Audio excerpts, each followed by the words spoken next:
जीतन राम मांझी कह रहे हैं सर कि संतोष कुमार को मंथन करनी चाहिए, अगर राज्यसभा में सीट नहीं मिली तो मंत्री पद त्यागना चाहिए। करने दीजिए मंथन कर लेंगे तो फिर जवाब देंगे। कोई प्रमाण दें कि ऐसे लोगों का कहीं संस्थागत जगहों पर अपॉइंटमेंट हो गया जिसमें काबिलियत नहीं थी और वो आरएसएस का वर्कर था, उनको उठा के बना दिया गया, तब ना समझ में आता है। ये सब बात में कहीं कोई दम नहीं है। अब उनको, राहुल गांधी को अपने ऑर्गेनाइजेशनल स्ट्रक्चर को ठीक करने का प्रयास करना चाहिए।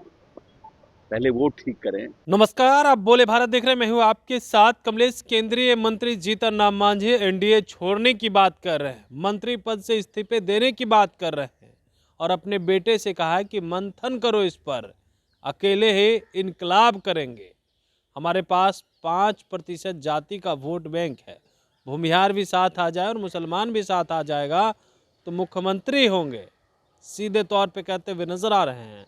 जब इस पर सवाल पूछा गया सीएम नीतीश के करीबी मंत्री अशोक चौधरी से, तो बड़ा बयान देते हुए नजर आ रहे हैं। वहीं नीतीश कुमार दिल्ली में मोदी और अमित शाह से मुलाकात कर रहे हैं, उस पर भी क्या कुछ कहते हुए नजर आ रहे हैं मंत्री अशोक चौधरी, सुनिए इस वीडियो में। हाँ, तो सरकार बनने के बाद शिष्टाचार मुलाकात और जो 7 निश्चय 3 है उसकी चर्चा और बिहार को और कैसे भारत सरकार मदद कर सके उस पर विचार विमर्श हुआ होगा, ऐसा लगता है। तो राहुल गांधी वो ये बोल रहे हैं कि आरएसएस द्वारा जो भी व्यक्तिगत संस्थान उस पर कब्जा कर लिया गया, पर कब्जा हो गया है आरएसएस द्वारा बार-बार इन सब बातों का जो एक प्री जिसको बोलते हैं प्लान्ड नोशन होता है, उसका कोई सवाल का जवाब नहीं दिया जा सकता। कोई प्रमाण दें कि ऐसे लोगों का कहीं संस्थागत जगहों पर अपॉइंटमेंट हो गया जिसमें काबिलियत नहीं थी और वो आरएसएस का वर्कर था, उनको उठा के बना दिया गया, तब ना समझ में आता है। ये सब बात में कहीं कोई दम नहीं है। अब उनको, राहुल गांधी को अपने ऑर्गेनाइजेशनल स्ट्रक्चर को ठीक करने का प्रयास करना चाहिए।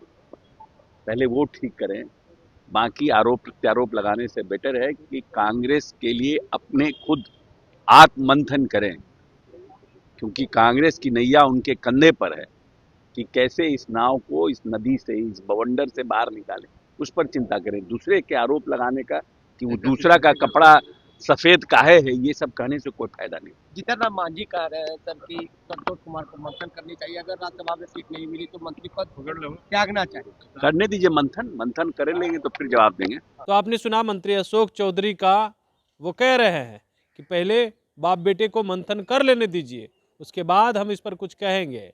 वहीं मोदी और अमित शाह से जो मुलाकात हो रही है नीतीश कुमार की, उसको लेकर के भी कह रहे हैं कि 7 निश्चय पार्ट 3 का जो लॉन्चिंग हुआ है उस पर बातचीत कर रहे हैं, ताकि बिहार के लोगों को कैसे रोजगार मिल सके। क्योंकि 7 निश्चय पार्ट 3 में सीधे जो है युवाओं को रोजगार की बात की गई है, दोगुनी आय की बात की गई है। उसके तहत नीतीश कुमार मुलाकात कर रहे हैं और उस पर बातचीत हो रही है। वहीं राहुल गांधी पर भी खूब बोलते हुए नजर आ रहे हैं। लेकिन जीतन राम मांझी के मंथन वाले बात पर अशोक चौधरी कह रहे हैं पहले मंथन कर लेने दीजिए, उसके बाद हम इस पर कुछ कहेंगे।